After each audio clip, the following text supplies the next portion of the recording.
안녕하세요. 반갑습니다. 행정사 장현석입니다. 오늘은 결혼 비자가 불허가 나오는 경우가 좀 많이 있거든요. 그러다 보니까 그게 어떤 경우에 불허가 좀 나오는지를 저와 같이 한번 살펴보겠습니다. 뻔한 얘기가 쓰여 있어요. 딱 보셔도 그죠? 이 안의 내용들이 굉장히 좀 복잡할 겁니다. 한번 알아보겠습니다.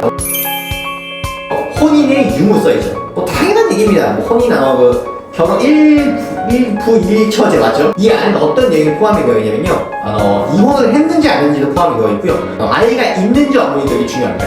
그리고 이혼을 하시고 아이가 있을 경우는 아이가 누구한테 가셨는지도 중요하고요.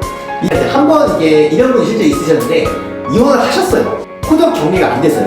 거기에 이제 이혼해서 이렇게 하셔야 되는데 그걸 안 하신 거예요. 그래서 그대로 남아 계셨어요. 저희 사무소에 상담을 오셨는데 복잡했습니다. 한국 이혼 절차를 딱 밟아가지고 어떻게 해가지고 지금은 결혼비자 나오시는 분이 계신데 그런 경우도 있기 때문에 항상 혼인의 유무를 좀 판단을 해보시는 게. 자, 그럼 여러분 한번 가보겠습니다. 이 두 번째 필요 서류부터 이거 말할 필요가 없는데요. 어떤 서류가 필요 서류냐? 또 그거는 이제 기본적으로 입국관리부 홈페이지에 쓰여 있는 서류가 있습니다. 일단 신청서가 될 것 같습니다. 신청서랑 질문지가 필요할 것 같고요. 그 다음에 이제 증거 자료라고 하죠. 여러분들이 결혼을 하실 때까지 이제 긴 기간 연애를 하셨지 않을까라고 생각이 되는데 2, 3년 간에 전부 다는 필요 없습니다. 그냥 어느 정도 좀 중요한 포인트적인 그런 부분의 자료가 부족할 경우에는 바로 이제 추가 서류 없이 불허가 나올 가능성이 굉장히 높아지기 때문에 그런 부분에 관해서도 저희가 전문가들은 좀 상담이나 컨설을 받고 진행하시는 편이 좋지 않을까라고 저는 생각이 됩니다. 그 외에 뭐가 있냐면은 결혼 경제라고 하죠. 경제 자본?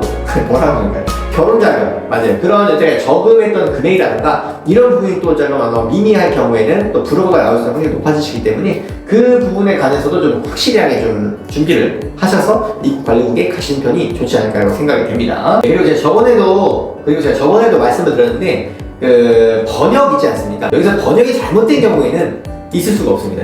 그 다음에 이제 심사 지연이라는 게 있습니다. 실질적으로 있으세요. 저희 사무소에는 절대 이런 게 일어날 수가 없습니다. 예를 들어서 심사 지연이 어떤 거냐면요, 이런 겁니다. 받았어요. 1월 1일 하신 거예요. 예를 들어서 1월 1일 받았는데 한 3개월, 6개월 의지할 수 있단 말이에요. 1년 가까이 지나면 이게 안 나와요. 이게 왜 그러냐고 제가 알아보니까 그분이 실수를 하고 심사 자체가 안 들어간 거예요. 이런 말도 안 되는 경우가 일어날 수 있어요. 근데 저희가 행정수석부에 보면은 제출하는 동시에 심사를 하라고 쓰여있거든요. 안 하는 거지 않습니까? 이런 경우가 생겨요. 근데 일반 분들은 그런 거 잘 모르세요. 또 그냥 당합니다. 1년 걸리다 보니 이 분들도 좀 약하게 본다고 하네요. 일반 분들 신청하시면은. 그래서 이제 그 부분에 대해서 자기네들 심사 지연됐다고 죄송하다고 안 합니다.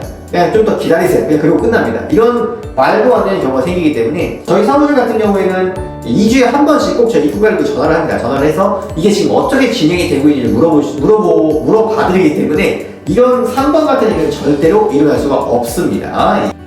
자, 관계 증명 부족. 이게 어떤 관계냐면요, 두 분의 관계입니다. 두 분이 결혼하는 인과 관계가 불분명할 경우에는 이거를 이제 보충하지 않으면 안 됩니다. 이게 어떤 부분이냐면요, 첫 번째는 나이 차이가 너무 많이 나는 분들, 그리고 두 번째는 누가 봐도 접점이 없는 분들, 그런 분들이 계실 것 같고요. 그리고 세 번째 같은 경우 어떤 경우가 있냐면요, 갑작스럽게 결혼하신 분들이에요. 이유가 없습니다. 결혼하는 거 한 달 동안 사귀었는데 갑자기 결혼하셨다, 이런 분들이 계세요. 이런 분들도 관계 증명이 부족합니다. 그냥 신청하셨을 경우에는 거의 떨어질 확률이 굉장히 높습니다. 예외적인 경우가 있긴 하지만요. 이 결혼 비자라는 것은 기본적으로 입국관리부가 내주기 싫어해요.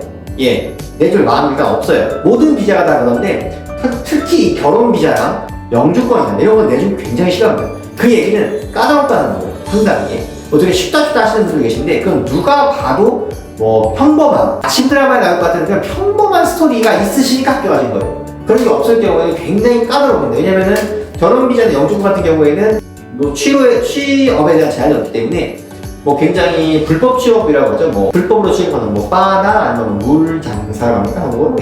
그런 것도 가능하게 해주는 비자이기 때문에 굉장히 까다롭고 신중하게 내주는 비자 중에 하나라고 저는 말씀을 드릴 수 있고요.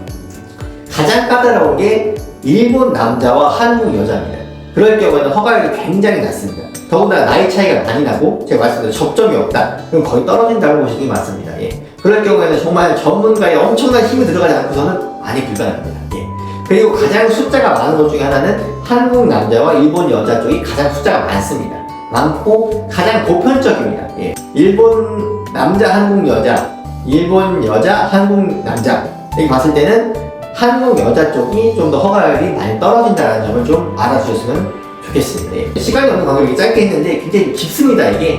그렇기 때문에 뭐 궁금하시거나 그런 거 있으시면 뭐 언제든지 저희 쪽 연락 주시면은 빠르고 친절한 상담을 해드릴 수 있도록 노력하겠습니다. 자, 오늘 그러면 여기까지 하겠습니다.